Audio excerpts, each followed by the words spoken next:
So you can tell when all of a sudden something that goes really well would go off, right?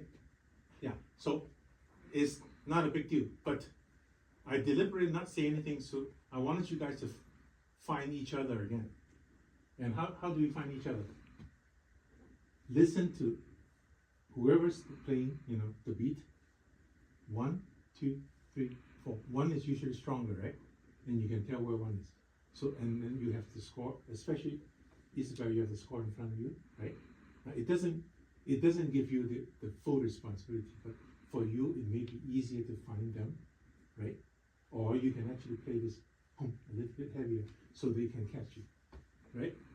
Yeah, so I think note-wise, you guys are okay, but you need to think of listening to each other even a little bit more.